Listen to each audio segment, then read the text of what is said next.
Hello everyone. This is going to be quite informal and brief, but what I'm going to do is briefly discuss my role within the Gloucestershire County Council's local flood risk management team, and I'm going to do that by explaining how we dealt with the statutory consultee and our kind of approach to that role.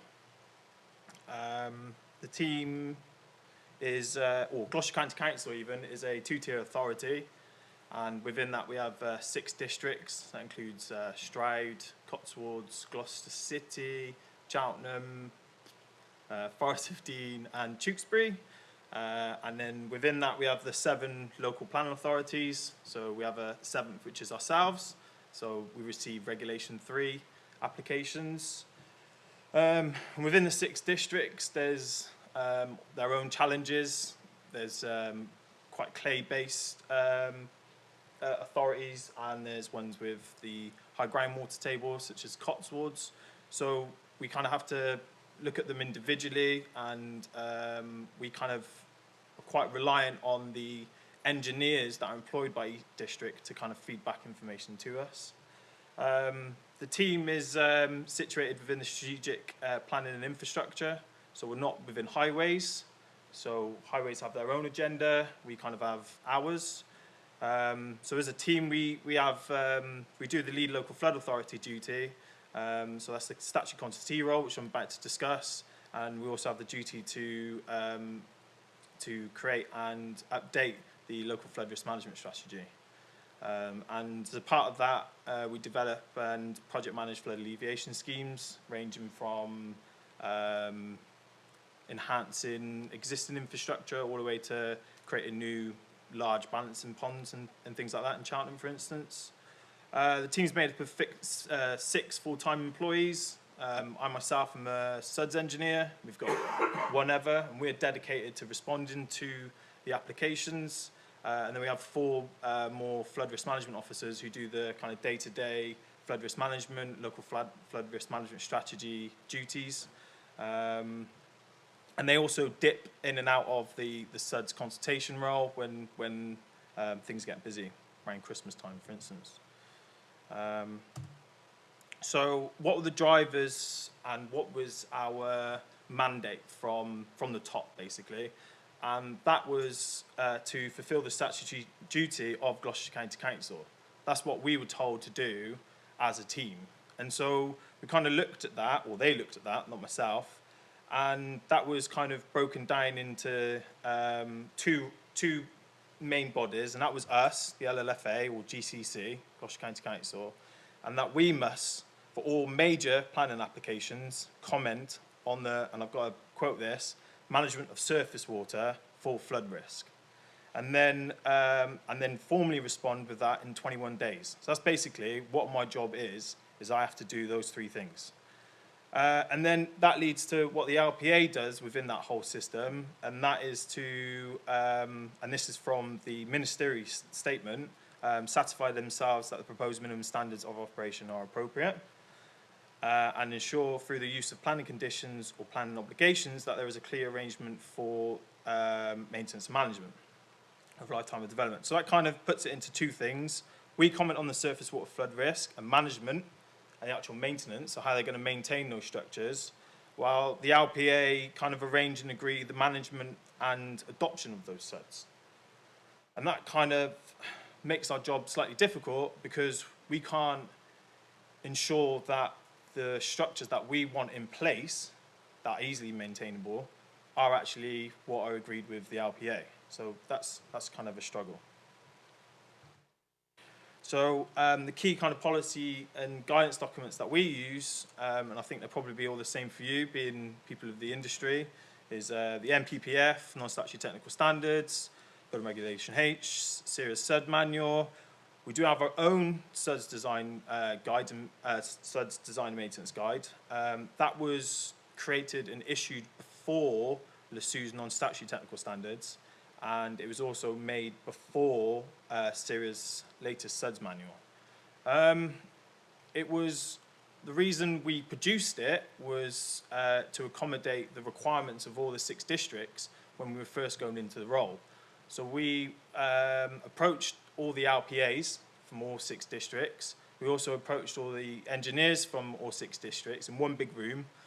And the main outcome of that is that they didn't want a consultant doing the role, which is, I can understand why.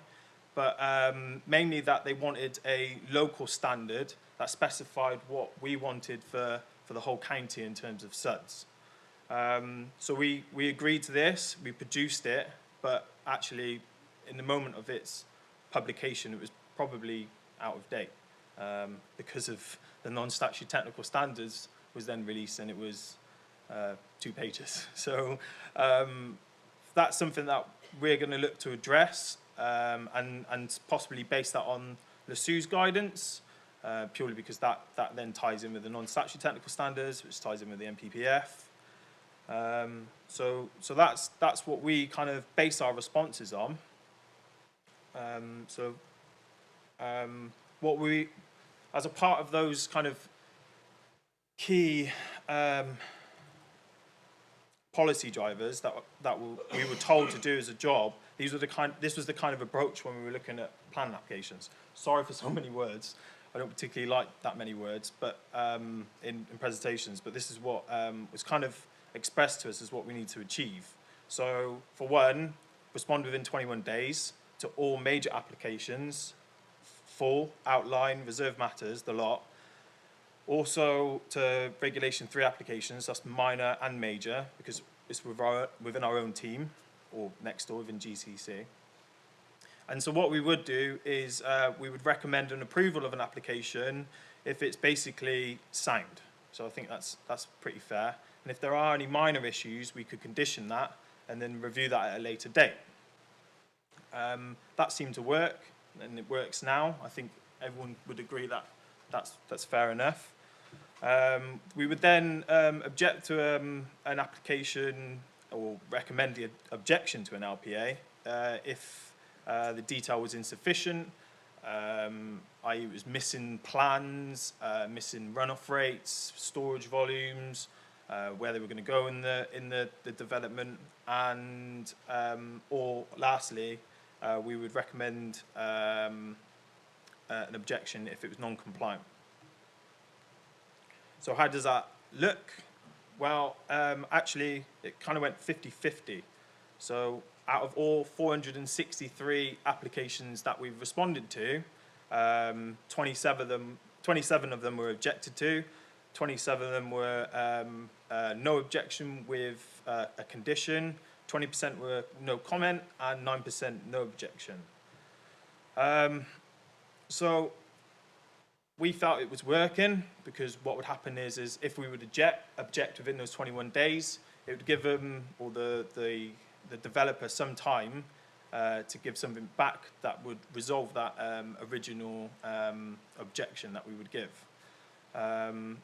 We would then kind of liaise with the planner to see what it is that the issue actually was, and it seemed to work. And that was all for full outline reserve matters. So we kind of took that strategy on whatever level of development it was. Until about 18 months, 12 months into the process, we had a call to say, why are you objecting to this outline application? And I was like, because it hasn't got any information.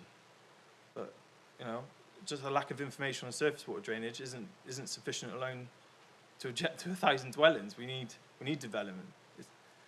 So why are you objecting to it? So we kind of thought, well, is that what's going on? So we spoke to the rest of the LPAs, and that was kind of the feedback that we got, was actually a red box was pretty much sufficient at an outline stage for it to go through in planning. So we were kind of concerned that, is this actually the case?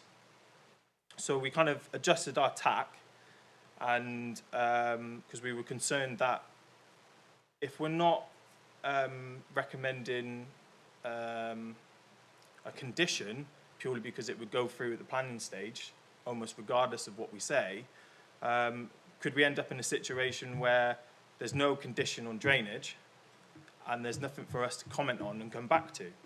So we changed our tack, and we ended up for agreeing that for sensitive sites, we'd want a coherent outline drainage strategy that basically demonstrates that if there is any existing flood risk and what that is and if it's being dealt with, what the runoff rates and volumes will be, and if that can be accommodated within the site, and what the discharge type, point and condition is. So are they infiltrating, are they going to go to a water course? And most cases we'd look for alternative. So if they haven't got any idea of what the infiltration rates would look like, we would kind of expect them to have an alternative strategy, so to a sewer, and have that kind of agreement in place. Secondly, this is another tack that we felt we were getting as a kind of a battle, was that a lot of times we were getting, can you not just condition it? And well, no, we can't, because I'm not actually able to assess that flood risk of that development without that information being present. So how can I condition a development without really knowing what the flood risk is? So we didn't really change our tack in terms of what it is that we required, but our kind of strategy on it was that we needed a coherent drainage strategy, and a little bit more kind of idea on it. So I mean, the only difference in this then is that we were kind of looking for an indicative drainage plan and some sort of water quality considerations. So one thing we were worried about is that if we're recommending these conditions, are they actually being used by the LPA? Are they listening to our advice? So we undertook a small or quite large exercise in trying to find out what our recommendations were, and whether or not the LPA were taking those recommendations on. And actually it's been quite a success. So 85% of our recommendations have been taken up, with maybe slightly minor changes, so the wording in the conditions slightly different, but in terms of what it actually is trying to get to is pretty much the same. 8.5 or 9% of our recommendations had significant alterations that actually changed what it is that we were trying to achieve with that condition, and then 7%, so only 10 applications, were actually completely ignoring our recommendations, and I think one or two, or maybe even three, of our actual recommendation for objection got overhauled and it was approved. I think of the 7, I think it was a change in the actual condition entirely. So kind of issues and concerns that we've been having is third-party consent. And we were told that actually it's illegal to have something in your condition that requires a third party or person to kind of agree something in it. So the actual condition said third-party landowner consent shall be submitted and approved in writing to local planning authority sufficient. I don't know what that's there. But so we use this for instances where a developer had, within their drainage strategy, they're not really specified whereabouts they're discharging their water or how they're going to get rid of it, basically. So we would include that in there, and that was just basically to facilitate development. So we didn't want to put a blocker on it, because it's a blocker if it cannot be found, obviously, at somewhere to discharge, but in most cases it probably could be resolved.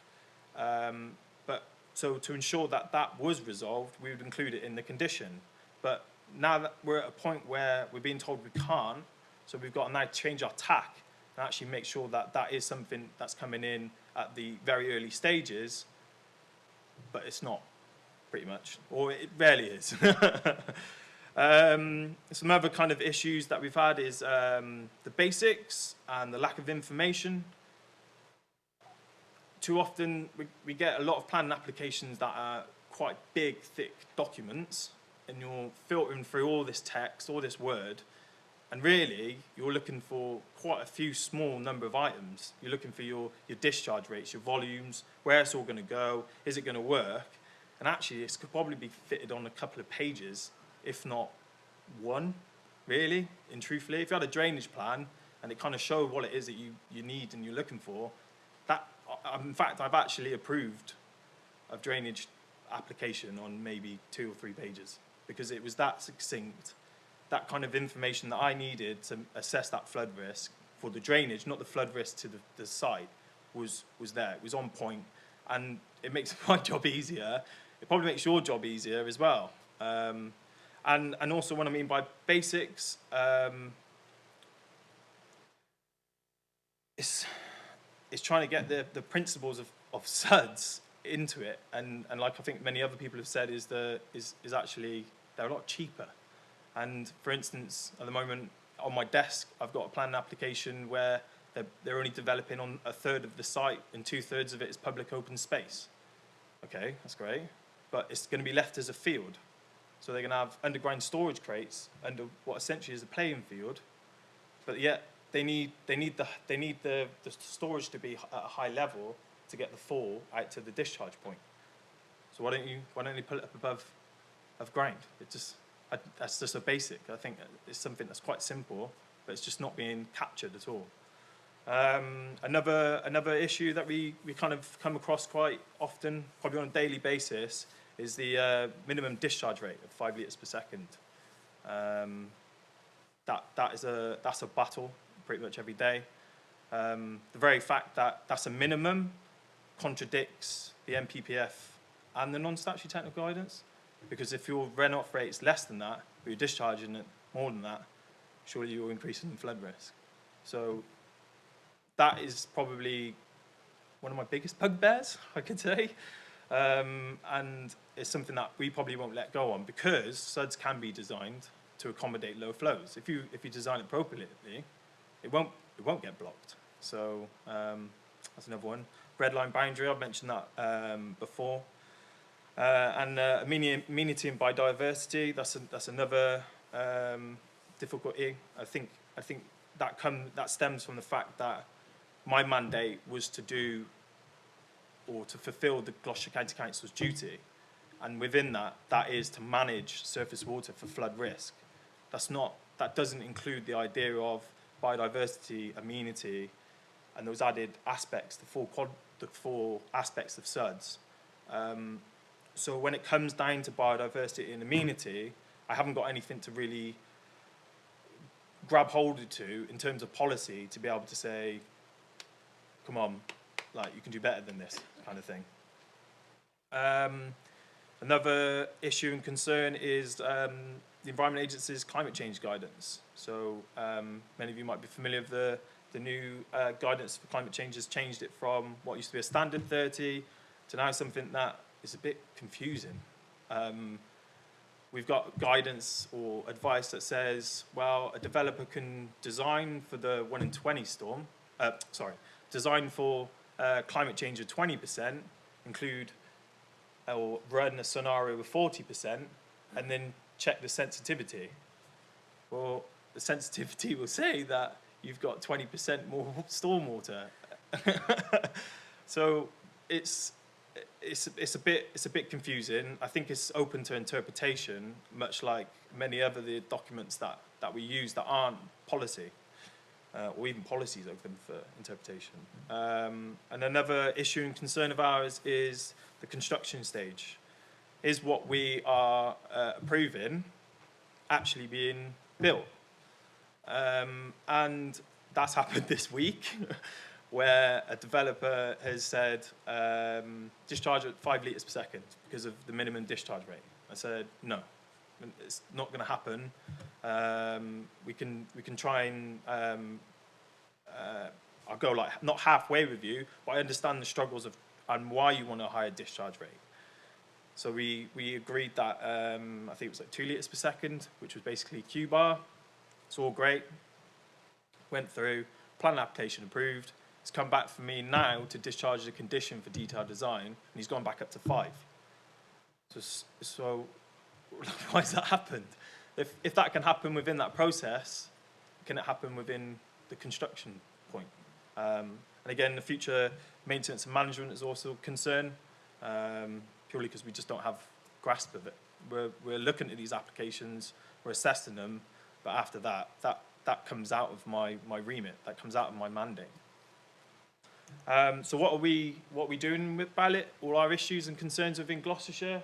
Well, quite recently I started a Gloucestershire SuDS group for officers. So it's an officer-led group made up of all the 6 districts, all the engineers from there. And basically we take 2 hours of every 2 months, every 3 months, just to sit around the table and just straight up discuss our issues, our concerns within Gloucestershire about our roles and responsibilities and our duties. So to formalise it, we created a scope and we created some aims, and within that was to kind of get the better quality SuDS and to try and to make a more coherent and efficient approach to our jobs. And by doing that, I can reach my mandate, what my job role is, which is managing surface water flood risk, pretty much.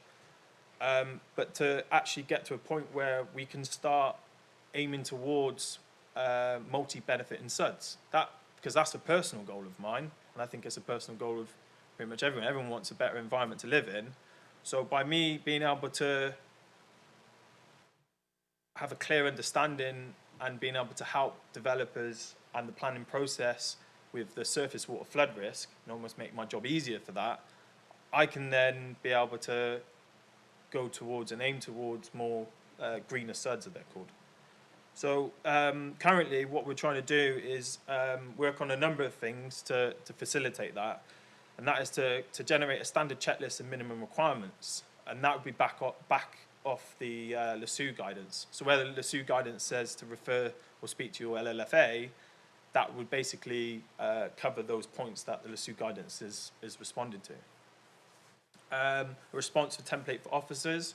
This is something that we discussed as a group, and to kind of get, if a developer comes to Gloucestershire, it doesn't really matter if it's a minor or major development at that point, because the districts respond on the minor applications. We'll all have some sort of consistency in our responses to make our life a little bit easier. We also wanted a county-wide set of standards. So where I said that before, we had issues about illegal conditions, and we're trying to set a standard of our conditions amongst all of us. And then with that, we would then approach each of the LPAs with our condition and say, is this something that you would agree to? Can this be changed? Can it be improved? And then once we've got a set of standards, then each district and ourselves can use that within each LPA, and that it won't cause a problem. Another thing that we're looking to do is interact with the water companies as a group. One person on their own, or one body on their own, is a lot weaker, I guess, than a whole group. So what we're trying to do is come up with the things that we need to interact with that water company with, and then go to each of them and say, what is your policy, what is your guidance on things like connections and the minimum flows. We'll also look at trying to adjust our approach to water quality and what it is that we want out of the development for it, and then to and that all is for a main goal of developing local standards and a guidance. So that is to improve on, or to basically rewrite our old SuDS guidance, and then that should hopefully facilitate better applications to allow us to be able to influence and improve on the quality of the SuDS. So that's all.